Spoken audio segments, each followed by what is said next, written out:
The message arrived on a Tuesday morning, beaming across space to reach Earth's communication center in Geneva. Admiral Sarah Chen stood before the massive screen in the Global Defense Command, watching as alien symbols translated into human language. Around her, officers and technicians held their breath. "People of Earth," the translation began, "you have 30 of your days to remove all human presence from the worlds beyond your home system. Failure to comply will result in your pacification. The Galactic Hegemony has spoken." Chen's weathered face remained stone cold as the message ended. Scars ran down her left cheek, reminders of humanity's first contact with these aliens 50 years ago.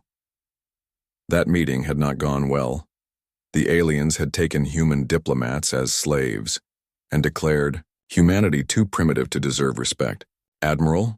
asked Commander Marcus Webb, standing at her right side. He was younger than Chen, with sharp eyes that missed nothing. "Your orders?" Chen turned to face the room full of officers. Some looked afraid, others looked angry. All of them looked to her for guidance. "Prepare our response," she said quietly, "and activate Protocol Midnight." The room erupted in whispers. Protocol Midnight was something they had all trained for but hoped never to use. It meant war was coming, and humanity would fight it their way. 3 hours later, Chen sat in the recording studio, facing a camera that would broadcast her words across the galaxy. She wore her dress uniform, medals gleaming on her chest. Each one told a story of humanity's struggles and victories. "To the Galactic Hegemony," she began, her voice calm and steady. "50 years ago, you took our people as slaves. You called us primitive. You said we were not worth your respect. Today you demand we abandon worlds we have built with our own hands." She paused, letting her words sink in. "We tried diplomacy. We offered friendship. We sought peace. But you chose a different path." Her voice hardened. "You chose war. Now, humanity will teach you the hard way what that choice means." The message was sent immediately, racing across space toward the 12 alien worlds that made up the hegemony. Chen knew they would laugh when they heard it. They thought humans were weak, using old rockets and metal ships while the aliens had energy shields and plasma weapons. They were wrong.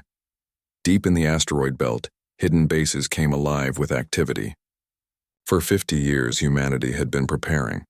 Every failed negotiation, every insult, every act of alien cruelty had been fuel for their determination. They had built ships in secret, trained soldiers in hidden facilities, and developed weapons the aliens had never seen. Commander Webb walked through the corridors of Station Omega, buried deep inside the asteroid series. Around him, thousands of men and women worked with quiet efficiency. These were humanity's best and brightest volunteers who had given up normal lives to prepare for this day. "Status report," Webb called out as he entered the command center. "All Ghost Fleet units are ready, sir," reported Captain Torres, a small woman with steady hands and steel nerves. 200 ships fully armed and crewed.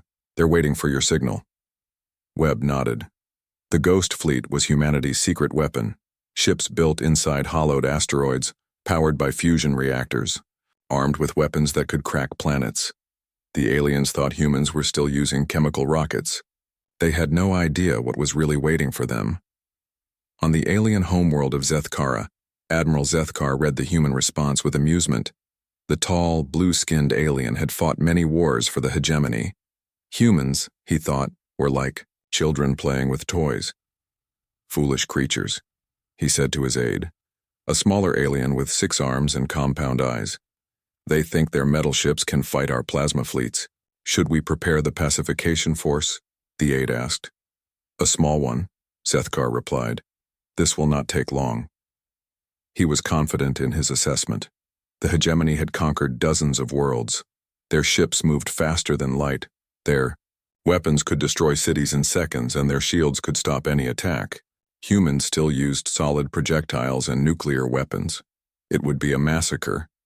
But in the depths of space, human ships were already moving. Not the obvious ones that the aliens could see, but the hidden fleet that had been waiting in the dark. They moved slowly and carefully, using the gravity of planets and moons to hide their approach. On Earth, Chen met with the Global Defense Council. Representatives from every nation sat around a circular table, their faces grim. "The die is cast," she told them. "The aliens have made their choice, and now we make ours. In 72 hours, Operation Ghost Dawn begins." "Admiral," said the representative from Brazil, "are you certain we're ready? The aliens have technology we can barely understand." Chen smiled, but there was no warmth in it. "They have technology, yes, but they don't have something far more important." "What's that?" asked the representative from Japan. "They don't have our anger," Chen replied. "They don't know what it means to fight for survival. They've never had to claw their way up from nothing, never had to rebuild after their world nearly died. They think war is a game with rules." She stood up, looking at each representative in turn. "We know better. We know that when someone threatens everything you love, you don't play by rules. You do whatever it takes to win." The meeting ended with unanimous agreement. Humanity would fight, and they would fight to win. In the outer colonies, human settlers received coded messages. Families gathered around communication devices, listening to instructions they had memorized but hoped never to hear. Children were sent to underground shelters. Adults took positions in hidden defensive structures. The colony of New Terra, humanity's most visible settlement, prepared for attack. Colonel Maria Santos walked through the settlement, checking preparations. The civilians were already underground. Above ground, only soldiers remained, armed with weapons that looked primitive but were anything but. "Colonel," called Sergeant Johnson, a big man with scars on his hands. "The plasma mines are in position. If the aliens land, they'll get a surprise." Santos nodded. New Terra was bait, designed to draw alien attention while the real human forces moved into position. The people here knew they might die, but they also knew their sacrifice would help humanity win the war. As the alien fleet prepared to leave Zethkara, Admiral Zethkar felt confident. His ships were the finest in the galaxy, his crews were experienced, and the enemy was primitive. It would be over quickly. He had no idea that human ships were already surrounding his homeworld, hidden in the shadow of moons and asteroids. He didn't know that humanity had spent 50 years studying alien technology, learning their weaknesses, preparing for this moment. Most importantly, he didn't understand what humanity was capable of when pushed to the edge. The war was about to begin, and the galaxy would never be the same. Admiral Zethkar's fleet dropped out of faster-than-light travel at the edge of the New Terra system. 12 alien ships, sleek and deadly, their hulls gleaming with energy shields. Each ship could destroy a human city with a single shot from their plasma cannons. "Scan for human forces," Zethkar ordered from his command chair. The bridge around him hummed with alien technology that humans could only dream of. "Sir," reported his weapons officer, "I detect 17 human vessels. They appear to be cargo ships and small military craft. Nothing that can threaten us." Zethkar nodded. It was as expected. Humans were still using primitive chemical rockets and metal hulls. Their weapons were solid projectiles that couldn't even scratch alien shields. "Signal the human colony," he commanded. "Tell them they have 1 hour to surrender or we will destroy them." The message was sent, and the alien fleet waited. They expected the humans to see reason and give up without a fight. After all, the outcome was obvious to anyone with sense. They were wrong. Colonel Maria Santos received the alien message in her underground command bunker. Around her, human soldiers checked their weapons and equipment. The air was thick with tension, but no one showed fear. "Response, Colonel?" asked her communications officer. Santos smiled grimly. "Tell them we have a message for Admiral Zethkar. He can kiss our collective human ass." The response was sent, and the alien admiral's face darkened with rage. These primitive creatures dared to insult him? They would learn respect through pain. "All ships, attack formation," Zethkar ordered. "Destroy the human fleet first, then the colony." The alien ships moved forward, weapons charging. Their plasma cannons could melt through human armor like it was made of paper. This would be over in minutes. The human ships moved to intercept, but their approach was strange. Instead of staying back and firing from distance, they were flying, directly at the alien fleet. It made no tactical sense. "Sir," called the alien sensor officer, "the human ships are on collision course. Should we change heading?" Zethkar laughed. "Let them come. Our shields will stop them cold." The first human ship reached the alien line and exploded against the energy barrier of Zethkar's flagship. The explosion was massive, far larger than it should have been. The alien ship shook violently, its shields flickering. "Damage report," Zethkar shouted. "Shields down to 60%, came the reply. "Sir, that wasn't just an explosion. They packed their ship with nuclear warheads." More human ships reached the alien line, each one exploding like a miniature star. The aliens had expected missiles and lasers, not ships turned into flying bombs. Their shields, designed to stop energy weapons, struggled against the raw force of nuclear fire. One alien ship's shields failed completely. The next human vessel slammed into its hull, tearing through metal and machinery. The alien ship broke apart, its crew screaming as they died in the cold of space. "They're insane," shouted the weapons officer. "They're using their ships as weapons." Zethkar watched in horror as another of his vessels died under human attack. These weren't tactics he had ever seen. What kind of species turned their own ships into bombs? But the human fleet was smaller, and soon the last human ship exploded against alien shields. The space around New Terra was filled with debris and radiation, but 9 alien ships still survived. "Resume attack on the colony," Zethkar ordered, trying to regain his composure. But doubt had crept into his mind. Humans had just sacrificed their entire fleet without hesitation. What else were they capable of?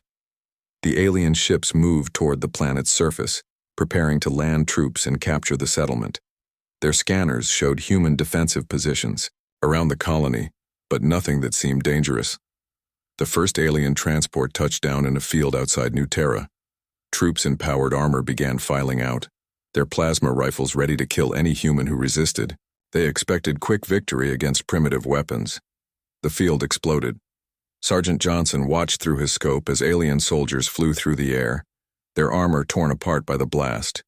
The humans had turned the entire landing zone into one giant mine. "That's for my brother," he muttered, remembering the human diplomat who had died in alien slavery 50 years ago. More alien transports landed, only to find more surprises waiting. Humans had turned buildings into explosive traps. They had poisoned water supplies with chemicals that ate through alien breathing equipment. Every street corner hid a human soldier with weapons designed specifically to kill aliens. Colonel Santos coordinated the defense from her bunker, watching as her people fought with desperate courage. They were outnumbered and outgunned, but they had something the aliens didn't understand. They were fighting for their home. "East Sector is holding," reported Captain Kim over the radio. "But we've lost 3 squads. These plasma weapons are hell." "Keep fighting," Santos replied. "Every minute we hold gives the Ghost Fleet more time to get in position." Above the planet, Admiral Zethkar watched his ground forces struggle against human resistance. By all logic, this should have been easy. Humans had inferior weapons and no shields. But they fought like creatures possessed, using tactics that made no sense. "Sir," called his communications officer, "Ground Commander Velos is requesting immediate support. He says the humans are different than expected." "Different how?" Zethkar demanded. "They don't retreat, sir. Even when facing certain death, they keep fighting. Some of them activated explosive devices while our troops were close, killing themselves to take out our soldiers." Zethkar felt a chill run through his body. What kind of species chose mutual destruction over surrender? In all his wars, enemies had eventually seen reason and given up when defeat was certain. These humans seemed to prefer death to defeat. The battle for New Terra lasted 18 hours. When it finally ended, the colony was in alien hands, but the cost had been terrible. Of the 3,000 alien soldiers who had landed, only 800 survived. The humans had fought until their ammunition ran out, then fought with knives and bare hands. Zethkar stood in the ruins of the colony's main square, surrounded by the bodies of humans and aliens alike. His victory felt hollow.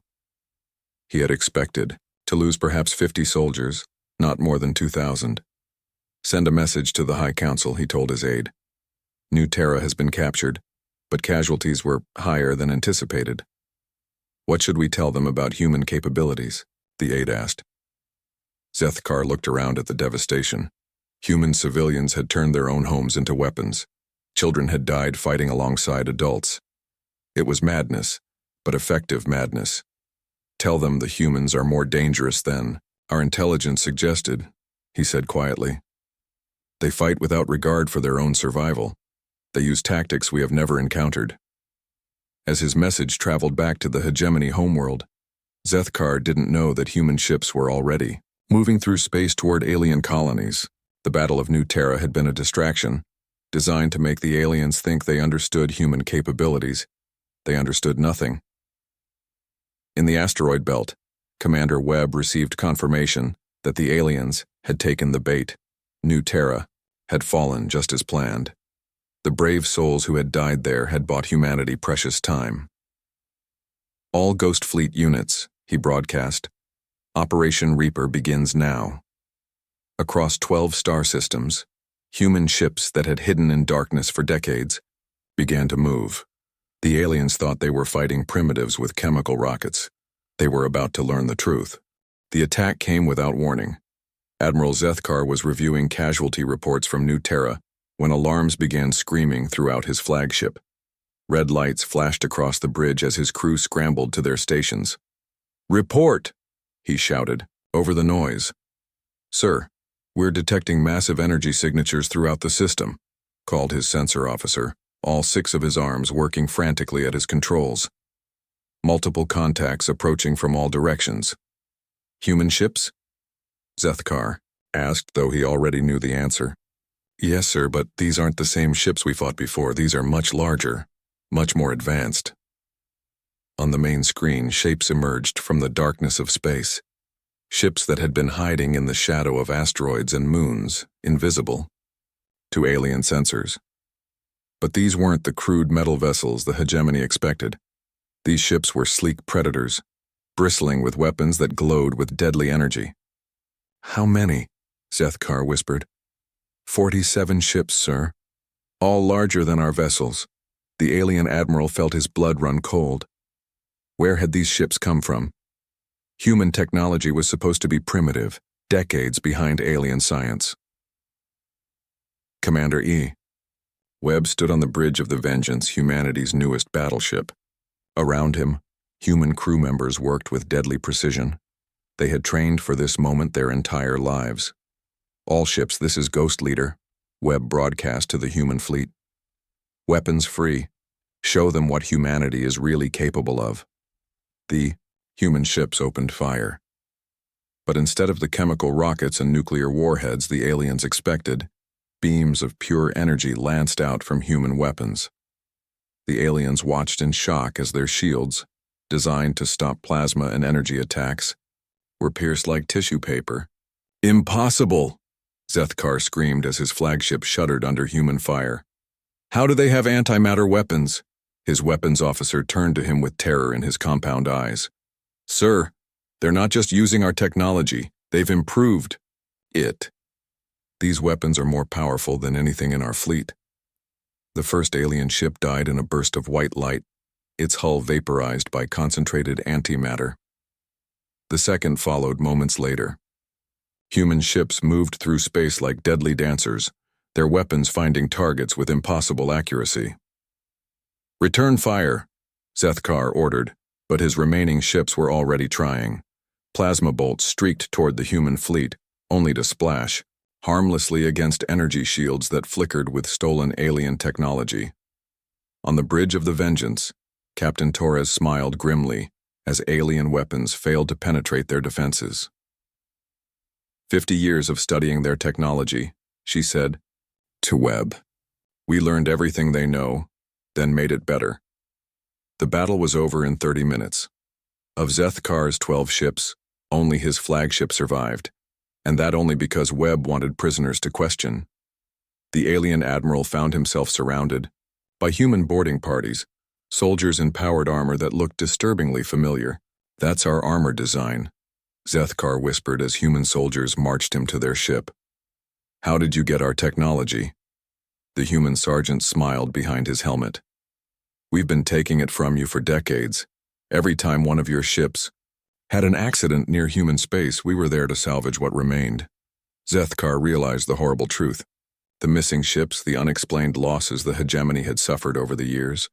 Humans had been hunting them, learning from every piece of technology they could steal. But the attack on his fleet was just the beginning. Across 12-star systems, the same scene played out. Human ships emerged from hiding places the aliens never knew existed, striking at hegemony colonies and military bases with coordinated precision. The attacks were perfectly timed, hitting every alien world at exactly the same moment. On the hegemony homeworld, Counselor Veltar received reports of disaster from across their territory. The insectoid aliens' mandibles clicked nervously as each message brought worse news. Zethkara system, human victory. Only one alien ship survived. Korath Prime, orbital defense platforms destroyed. Human ships in orbit. Mining station Omega, all personnel dead. Human forces have taken control. Veltar's assistant, a floating creature with tentacles instead of limbs, drifted beside the counselor's chair. How is this possible? Our intelligence said humans had only primitive technology. Our intelligence was wrong, Veltar replied, his voice hollow. These humans have been playing a longer game than we realized. The worst reports came from colonies where humans had been working as slaves or servants. On these worlds, the human workers had suddenly turned on their alien masters, revealing hidden weapons and communication devices.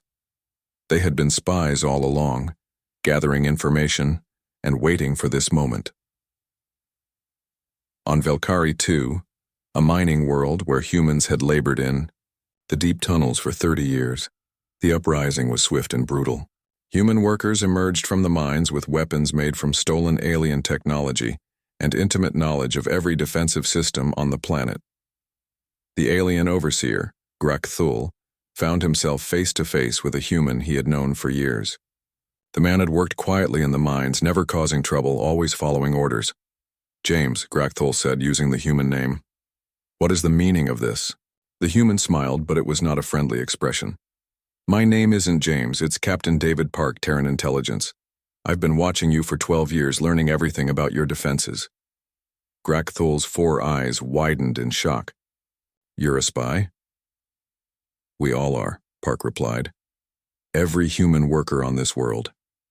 We've been reporting to Earth for decades, waiting for this day. The alien reached for his weapon, but human plasma fire cut him down before he could draw it. Across the mining complex, similar scenes played out as human slaves revealed their true nature. But perhaps the most devastating blow came from an unexpected source. Deep within the hegemony's most secure facility, their central computer network began receiving data packets from an unknown source. The facility's AI systems, which controlled everything from defense networks to communication arrays, started executing new programming. The source of the virus was a human named Dr. Sarah Kim, a computer specialist who had been presumed dead after the first contact disaster 50 years earlier. In reality, she had been captured and forced to work on alien computer systems. For 5 decades, she had pretended to cooperate while secretly building backdoors into every system she touched. Now, with a single command broadcast from Earth, those backdoors activated. Across hegemony space, defense satellites turned on their own ships. Communication networks broadcast human propaganda instead of alien orders. Even the life support systems in some facilities began shutting down, forcing aliens to evacuate their own bases. In the Hegemony Council chambers, emergency sessions convened as representatives from all 12 member species tried to understand the scope of the disaster. The tall crystalline beings known as the Shektar spoke first. Our home fleet has been destroyed. Human ships are blockading our worlds. The slug-like Nurghai were next. Our mining operations have been captured. Human workers have revealed themselves as trained soldiers. One by one, each species reported catastrophic losses. The humans had not just been preparing for war. They had been infiltrating alien society for decades, learning weaknesses, stealing technology, and positioning themselves for this moment. Counselor Veltar listened to the reports with growing despair. How long have they been planning this? The answer came from an unexpected source. Admiral Zethkar, now a prisoner aboard the human ship Vengeance, was permitted to send a message to the Council. They've been planning this since first contact, he said, his image flickering on the Council chamber's main screen. Every diplomatic mission, every trade agreement, every cultural exchange, it was all preparation for war. They never forgot what we did to their people 50 years ago. The Council fell silent. They had dismissed humans as a minor species, too primitive to pose any real threat. They had enslaved human diplomats without thinking about consequences. They had demanded surrender without considering that humans might refuse. Now they faced the results of their arrogance. Commander Webb stood in his quarters aboard the Vengeance, looking out at the stars through his viewport. In the distance, he could see the lights of damaged alien ships limping away from the battle zone. Phase 1 complete, he said into his communication device. All primary targets secured. Beginning Phase 2. Admiral Chen's voice crackled back, from Earth. Understood. How are our casualties? Minimal, Webb replied. The aliens never saw us coming. Good. Now comes the hard part. We need to make sure they never threaten humanity again. Webb nodded, though Chen couldn't see him. The first strikes had been about evening the score for 50 years of insults and slavery. The next phase would be about making sure humans never had to fear alien aggression again. The galaxy was about to learn that humanity was very good at holding grudges. The message broadcast across all hegemony communication channels at exactly 0800 Standard Time. Every alien world, every ship, every communication device received the same transmission. Admiral Sarah Chen's face appeared on screens throughout 12 star systems, her scarred features calm but her eyes burning with cold fury. To the species of the galactic hegemony, she began, you have seen what humanity is capable of when we choose to act. Your fleets are scattered. Your colonies are under our control. Your computer systems belong to us. She paused, letting her words sink in across a dozen different alien civilizations. This is not a negotiation. This is not a treaty discussion. This is surrender or extinction. You have 72 standard hours to consider your options. The transmission ended, leaving the galaxy in stunned silence. On the hegemony capital world, Counselor Veltar convened an emergency session with the surviving representatives. Many seats in the council chamber were empty. Some species had lost their entire diplomatic corps in the human attacks. We must negotiate, declared Greshka, ambassador of the turtle-like Mordan species. His shell was cracked from stress, and his voice shook with fear. These humans are not the primitive species we thought they were. Negotiate? The voice belonged to war leader Thakgul of the warrior species known as the Krishani. His red eyes glowed with anger, and his arms gestured violently. We are the hegemony. We have conquered 100 worlds. We do not bow to inferior species. Veltar's compound eyes focused on the war leader. Inferior? They destroyed 8 of our main battle fleets in a single day. They turned our own technology against us. How many more need to die before you see the truth? But Thakgul was not alone in his defiance. 3 other species supported continued resistance. They could not accept that humans, a species they had dismissed as barely civilized, had outmaneuvered them so completely. Very well, Veltar said sadly. We will see what humanity's next lesson brings us. He would not have to wait long. On the outer rim of hegemony space, human ships surrounded the mining world of Kethmori. The planet was home to 15 million aliens and produced rare metals essential to the hegemony's technology. It was also heavily fortified, with orbital defense platforms and a garrison of 50,000 soldiers. Commander Webb stood on the bridge of the Vengeance, studying tactical displays of the planet's defenses. His human crew worked quietly around him, their faces set in grim determination. Status of the planet crackers? Webb asked. Captain Torres checked her instruments. All 5 devices are in position, sir. We can trigger planetary destabilization on your command. Webb nodded. The planet crackers were humanity's most terrible weapon.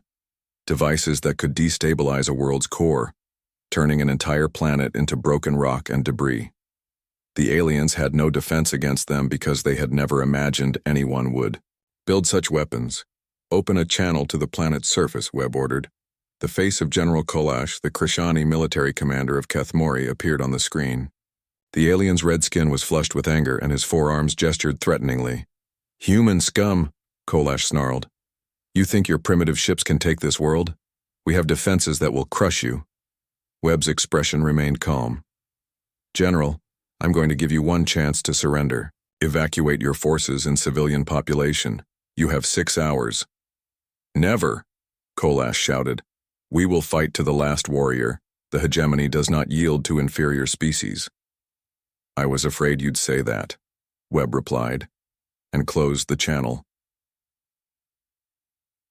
He turned to Torres. "Signal the civilian evacuation ships, begin broadcasting on all frequencies. Any alien who wants to live should get to the escape pods immediately." "Sir?" Torres looked confused. "We're warning them." "We're not monsters, Captain. We won't kill innocents if we can avoid it. But those who choose to fight," he shrugged, "their choice." For the next 5 hours, human ships broadcast warnings in every alien language. Many civilians tried to evacuate, but General Kolash ordered his soldiers to stop them. He would use his own people as shields to deny humanity an easy victory. When the 6 hours expired, Webb made one final attempt at communication. "General, this is your last chance. Surrender now and save your world." Kolash appeared on screen again, surrounded by his command staff. "We will never surrender to humans. Fire all weapons. Fight until death." The alien defense platforms opened. Fire on the human fleet. Energy beams and plasma bolts filled space only to splash harmlessly against human shields. The orbital battle lasted exactly 17 minutes before the last alien weapon went silent. Webb looked down at the planet below, where millions of aliens were about to learn the price of defiance. "Trigger the planet crackers," he ordered quietly. Deep beneath Kethmori's surface, 5 human devices activated simultaneously. They had been placed in the planet's crust months earlier by human infiltrators, positioned at precise points where they would cause maximum geological damage. The effect was immediate and catastrophic. The planet's crust began to crack along massive fault lines. Lava erupted from newly formed fissures. The world's magnetic field fluctuated wildly as its core became unstable. General Kolash felt his command bunker shake as earthquakes tore across his world. Outside, cities collapsed and oceans boiled. The planet was literally coming apart. "What have they done?" he whispered, watching through his bunker's cameras as his homeworld died around him. Kolash's communication officer, a young Krishani barely old enough to serve, looked up from his console with terror in his eyes. "Sir, I'm receiving a human transmission." "Put it through." Webb's face appeared on their screen, still calm, still patient. Behind him, the human bridge crew worked with quiet efficiency. "General," Webb said, "in approximately 30 minutes your planet will break apart completely. I have rescue ships standing by to evacuate survivors, but only if you surrender unconditionally right now." Kolash stared at the human commander. Around him, his staff waited for orders. Through the bunker walls they could hear the death screams of their world. You destroyed an entire planet just to make a point?" Kolash asked in shock. "No, General. I destroyed a planet because you chose to fight rather than surrender. Every death on Kethmori is the result of your decision." The alien general looked around at his surviving officers. Young soldiers who had followed his orders, trusted his judgment. They were all going to die because of his pride. I surrender," Kolash whispered. "Louder, General. Broadcast it on all frequencies so every alien in the galaxy can hear you." With shaking hands, Kolash activated the communication system. His voice carried across space to every hegemony world. "This is General Kolash of the Krishani 4th Legion. I surrender unconditionally to human forces. The planet Kethmori is lost. Do not follow my example. Do not fight them. They are not what we thought they were." The transmission ended just as Kethamori's crust finally gave way. The planet broke apart like a cracked egg, its pieces spinning away into space. 15 million aliens were dead, their world reduced to asteroids and debris. But 50,000 survivors floated, in space, rescued by human ships at the last moment. They had lived because their commander finally chose wisdom over pride. News of Kethamori's destruction spread throughout the galaxy like wildfire. Alien species that had never heard of humans suddenly knew exactly what they were capable of. The images were broadcast everywhere, a living world reduced to rubble in less than an hour. On the hegemony capital, Councillor Veltar watched the footage with horror. Around him, the surviving council members sat in stunned silence. They turned an entire planet into a weapon, whispered Ambassador Yulkin of the gas giant dwellers. How do we fight enemies who will destroy worlds? War leader Thakgul, who had been so eager to continue fighting, stared at the images without speaking. His proud warrior culture had never faced an enemy willing to crack planets rather than fight conventional battles. We don't fight them, Veltar said quietly. We surrender. But the human response to their surrender request came with conditions that made several species gasp in shock. Complete disarmament, reparations for 50 years of human slavery, recognition of human territorial claims across 40 star systems, and most shocking of all, human oversight of the hegemony government. They want to rule us, Thakgul snarled, his warrior pride finally overcoming his fear. Yes, Veltar replied. And after what we've seen, can you blame them? 3 more species attempted armed resistance over the next month. The world of Greshtar tried to hide behind a natural radiation barrier that made targeting difficult. Human forces simply used the system's star as a weapon, destabilizing it until solar flares sterilized the planet's surface. The aquatic world of Merkala tried to hide their cities beneath ocean ice. Human ships melted the polar caps with focused antimatter beams, boiling the oceans until the cities were exposed and defenseless. Each time, the pattern was the same: surrender or die. No negotiations, no mercy for those who chose to fight. Admiral Chen watched the reports from her office on Earth. Outside her window, she could see the lights of Geneva, peaceful and safe.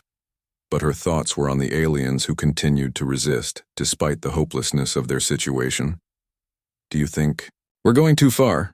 Asked Commander Webb, who had returned to Earth for strategic planning. The surrender ceremony took place on the neutral station of Omega-7, floating in empty space between human and alien territories. Admiral Sarah Chen walked through the corridors toward the main conference hall, her boots clicking against metal floors. Behind her followed a small group of human officers, each one a veteran of the war that had lasted only 3 months, but changed the galaxy forever. Commander Webb walked at her right side, his face showing the exhaustion of someone who had fought too many battles in too short a time. Captain Torres was there too, along with the other commanders who had led humanity's ghost fleet to victory after victory. Remember, Chen said quietly as they approached the conference room, this isn't a negotiation. We've won. This is just making it official. The conference room was enormous, designed to accommodate representatives from dozens of different species. Today it held the remnants of the once mighty galactic hegemony. 7 species remained of the original 12. The others had chosen to fight to the end, and their worlds were now asteroid fields drifting through space. Councillor Veltar sat at the head of the alien delegation, his insectoid features showing the strain of the past months. Around him sat the surviving leaders of the Mordan, the Yulketh, the Sectari, and the other species who had chosen surrender over extinction. Admiral Zethkar was there too, released from human captivity to witness the formal end of the war he had started. His blue skin looked pale and his eyes held the haunted look of someone who had seen his entire worldview destroyed. Chen took her seat across from the alien representatives. The table between them was covered with documents. Surrender agreements, territorial concessions, reparation schedules. Everything needed to formalize humanity's victory. Before we begin, Chen said, her voice carrying clearly through the room, I want to make something clear. You are here because you chose to surrender. The species that are not here chose differently, and you all know what happened to them. Veltar's mandibles clicked nervously. Admiral Chen, we understand the gravity of our situation. We are prepared to accept your terms. Our terms are not negotiable, Chen replied. Complete disarmament of all military forces. Reparations equal to 50 years of economic output. Recognition of human territorial sovereignty over all contested systems. She paused, letting the weight of those demands sink in. Most importantly, the establishment of the Terran Accord as the new governing body for this region of the galaxy, with humanity as the senior partners. The alien representatives shifted uncomfortably in their seats. They had expected harsh terms, but this was complete subjugation. The mighty galactic hegemony, which had ruled dozens of star systems for centuries, was being dissolved and replaced with a human-led government. Admiral, said Greshka of the Mordan, his turtle-like head retreating slightly into his shell, surely some accommodation can be made. Our species have governed themselves for millennia. And governed them poorly, Chen interrupted. You enslaved other species. You dismissed potential allies as primitives. You chose war over diplomacy when it suited you. She leaned forward, her scarred face hardening. You made the choice to treat humanity as less than equal. Now you'll learn what it's like to be the junior partners in a galactic government. Webb handed her a datapad containing the final casualty reports from the war. Chen glanced at the numbers, then looked up at the alien delegates. In 3 months of fighting, humanity lost 43,000 people, mostly volunteers who knew they might die defending human colonies. Your species lost approximately 800 million across 12 worlds. The aliens sat in stunned silence. They had known the numbers were bad, but hearing them stated so clearly made the scope of their defeat undeniable. Those deaths were unnecessary, Chen continued. If you had treated humanity with respect 50 years ago, none of this would have happened. If you had accepted our first peace offer, millions would still be alive. Admiral Zethkar finally spoke, his voice barely above a whisper. How long have you been planning this? Chen turned to look at him directly. Since the day your people enslaved our diplomats and called us too primitive to deserve respect. Every insult, every act of cruelty, every moment when you treated us as less than intelligent beings, we remembered all of it. She gestured to the human officers around her. These men and women spent their entire adult lives preparing for this war. They gave up normal careers, normal families, normal lives, to make sure that when the time came, humanity would be ready.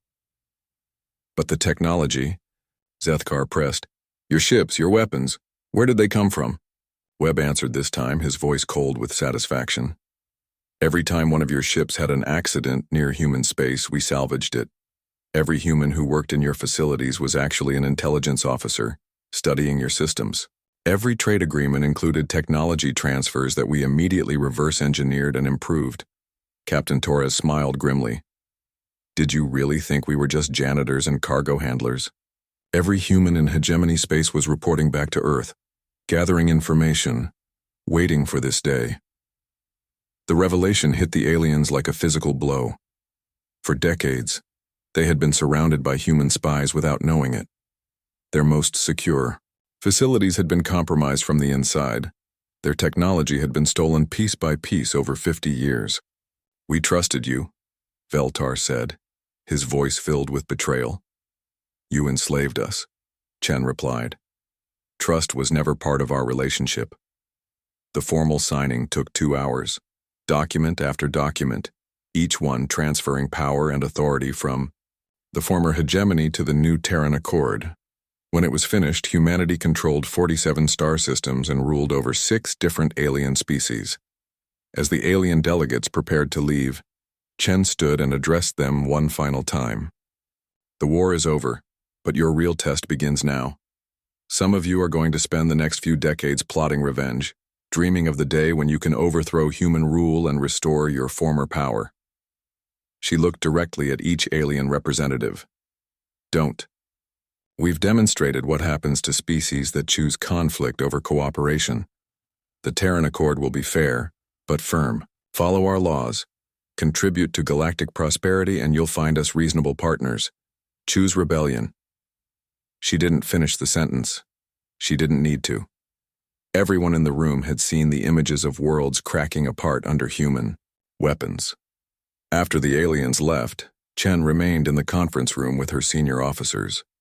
Outside the viewports, she could see human ships patrolling the space around Omega-7, the most powerful military force in the galaxy, built in secret over 50 years of preparation. So, Webb said, settling into a chair, we're officially galactic overlords now. How do you feel about that? Chen was quiet for a long moment, thinking about everything that had led to this point. The human diplomats who had died in alien captivity, the years of insults and dismissal, the moment when the aliens had demanded surrender instead of offering negotiation. I feel like we did what we had to do, she said finally. They chose war. We taught them what war really means. And now? Torres asked. What's next for humanity? Before Chen could answer, an aide entered the room carrying a priority message. Chen read it quickly, her expression growing thoughtful. What is it? Webb asked. Long-range sensors have detected signals from beyond the galactic rim, Chen replied. Something's out there, probably another alien civilization. They've been watching our war with the hegemony. Webb sat up straighter. Hostile? Unknown, but the signal patterns suggest they're more advanced than anyone we've faced so far. Chen looked out at the stars, her mind already working through the implications. Humanity had just finished teaching the galaxy about the dangers of underestimating other species. Now they might face that same test themselves. Double our military production schedules, she ordered. Increase intelligence gathering operations, and start integrating the surrendered alien species into our defense planning. You want to use former enemies as allies? Torres asked. I want to make sure that if something comes for humanity, it has to face the entire Terran Accord. Human ingenuity, Krishani warrior skills, Velkari mining expertise, Morden defensive knowledge, all working together. Webb nodded slowly. You're thinking like a true galactic leader now. Chen smiled, but it was a predator's smile. I'm thinking like a human who learned from our enemy's mistakes. The hegemony fell because they were too proud to respect other species. We won't make that same error. She stood up, smoothing down her uniform. Send a message to Earth. The war is over and humanity has won. But also tell them to keep building ships. The galaxy is bigger than we thought, and there might be others out there who need to learn the same lesson we taught the hegemony. As her officers filed out to carry out their orders, Chen remained alone in the conference room. 10 years ago, she had been a simple naval officer, leading routine patrols around Earth's solar system. Now she was the de facto ruler of dozens of worlds, responsible for the lives of billions of beings across multiple species. The weight of command was heavy, but it was a burden humanity had earned through 50 years of preparation and 3 months of devastating warfare. They had proven that underestimating other species was a fatal mistake.